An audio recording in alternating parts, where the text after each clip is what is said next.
Hi friends, இன்றைக்கி நம்ம வீட்டில் சுண்டைக்காய் குழம்பு வைக்க போகிறாங்க. சுண்டைக்காய் குழம்பு வைக்கிறதுக்கு தேவையான பொருட்கள் பார்க்கலாங்க. சுண்டைக்காய் எடுத்துருக்கேன். நல்லா சுண்டைக்காயை இது மாதிரி தட்டி எடுத்துருங்க. நான் தட்டலை, இன்னும் தட்டணுங்க.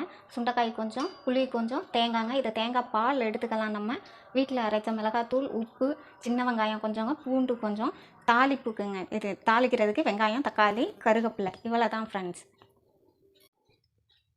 கடாயை வச்சு கொஞ்சம் எண்ணெய் விட்டுடுறேங்க. நான் ஒரு 3 ஸ்பூன் அந்த அளவுக்கு ஆயில் விட்டுருக்குறேங்க. ஆயில் கொஞ்சம் இப்போ சூடு ஏறிடுச்சுங்க. நம்ம இந்த சமயம் பூண்டை போட்டுடலாம். நம்ம இப்போ இந்த பூண்டெல்லாம் நம்ம எடுத்துடலாங்க.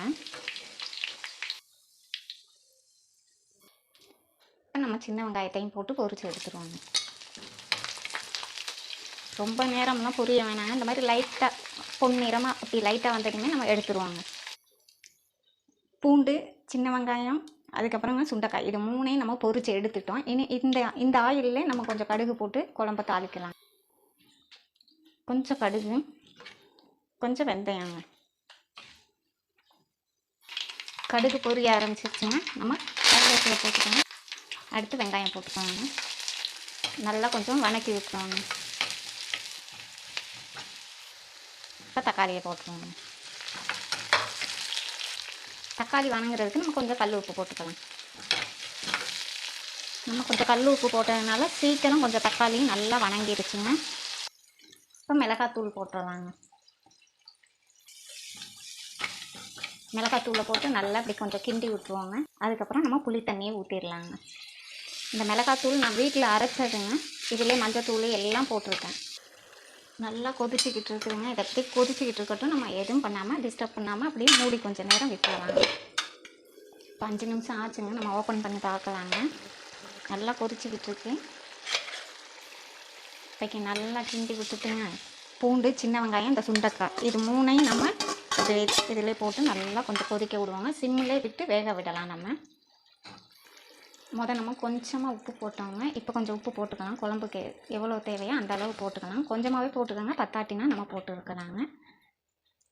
இது அப்படியே நம்ம சிம்மிலே விட்டு வேக விடலாங்க. ஒரு 5 நிமிஷம் மூடி வச்சா போதுங்க. இப்போ 5 நிமிஷம் ஆச்சுங்க. ஓப்பன் பண்ணி நம்ம பார்க்கலாம். நல்லா கொதிக்குதுங்க. இப்போக்கி நம்ம அரைச்சி வச்சுருக்க தேங்காய் பாலை விட்டுறலாங்க. விட்டது இது கொஞ்சம் நேரம் கொதிக்கட்டுங்க. நமக்கு இப்போ நல்லா கொதிச்சுக்கிட்டு இருக்குங்க. தேங்காய் பால் ஊற்றுனா அப்படியே ஒரு மாதிரி திரண்டுருவோம் அப்படிம்பாங்க. அதெல்லாம் இல்லைங்க. நம்ம தேங்காய் அரைக்கையிலே கொஞ்சம் கல் உப்பு போட்டு அரைச்சிட்டோம்னா நம்ம குழம்புல ஊற்றையில் பால் ஒரு மாதிரி திரிஞ்சு போன மாதிரி வராதுங்க. நம்ம கொஞ்சம் குழம்பு சுண்டுற வரைக்கும் நம்ம கொஞ்சம் சிம்மில் விட்டுறாங்க. ஒரு 10 நிமிஷம் விட்டால் போதுங்க. சிம்மில் 10 நிமிஷம் விட்டால் போதும். இப்போ நம்ம ஓப்பன் பண்ணி பார்க்கலாங்க. அவ்வளோதான், குழம்பு நல்லா கொதிக்கிது. குழம்பு ரெடி ஆயிடுச்சுங்க. நமக்கு தேவைன்னா துளி நாட்டு சர்க்கரைங்க. இங்கே பாருங்கள், நான் கொஞ்சம் தான் எடுத்துருக்கேன்.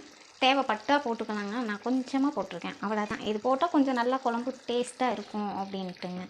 தேவைப்பட்டால் போடலாம். ஏன்னா தேங்காய் பால் ஊற்றிருக்காங்களா, அதில் உள்ள ஒரு தித்திப்பு தன்மை சூப்பராக இருக்குங்க. அவ்வளோதாங்க, சுண்டைக்காய் குழம்பு. அவ்வளோதாங்க, முடிஞ்சுங்க. ரொம்ப சிம்பிளாக சீக்கிரமே முடிச்சிடலாங்க சுண்டைக்காய் குழம்பு. இது மாதிரி 3 குழம்பு நான் வைப்பேங்க. இதே மாதிரி இல்லை, வேறு மாதிரி வைப்பேங்க. இதில் ஒரு குழம்பு வச்சு காட்டிட்டேன் நான். இன்னும் 2 குழம்பு வச்சு சுண்டைக்காய் குழம்பு காட்டுறேங்க. அதுக்கப்புறம் சுண்டைக்காய் துவையல், அதுவும் செம்மையாக இருக்குங்க.